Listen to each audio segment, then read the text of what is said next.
Quand j'ai fini mon numéro, c'est pas très fatigant, il faut être juste, mais enfin quand même, il fait chaud. Et puis, quand j'ai fini mon numéro, quand je sors du théâtre le soir, j'ai toujours la figure un peu fatiguée. Si bien que les gens que je rencontre dans la rue, à ce moment-là, me disent toujours « t'as mauvaise mine ». Vous pouvez pas vous imaginer ce que ça peut être assommant de s'entendre dire à longueur d'année que j'ai mauvaise mine, ça finit par être déprimant.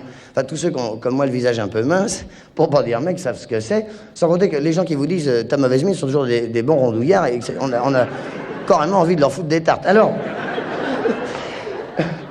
Comme on n'a jamais mauvaise mine que parce qu'on est fatigué, et comme on n'est jamais fatigué que parce qu'on travaille, j'ai pensé que pour tous les gens qui travaillaient et qui étaient fatigués et qui partent avec plus ou moins mauvaise mine, j'ai écrit un petit poème que je leur dédie, et puis que je me dédie un peu de temps en temps à moi-même, et que j'ai intitulé « L'éloge de la fatigue ».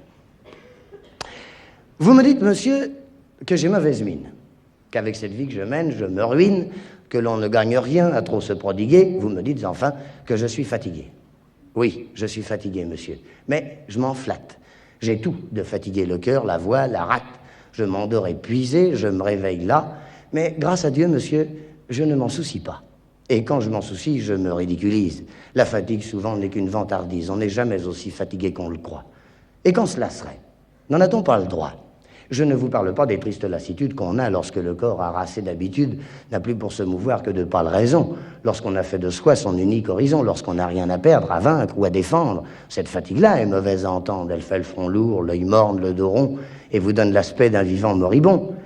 Mais se sentir plié sous le poids formidable des vies dont un beau jour on s'est fait responsable, savoir qu'on a des joies ou des pleurs dans ses mains, savoir qu'on est l'outil, qu'on est le lendemain, savoir qu'on est le chef, savoir qu'on est la source, aider une existence à continuer sa course, et pour cela se battre à s'en user le cœur, cette fatigue-là, monsieur, c'est du bonheur.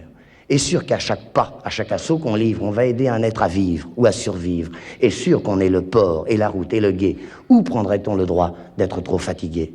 Ceux qui font de leur vie une belle aventure marquent chaque victoire en creux sur leur figure.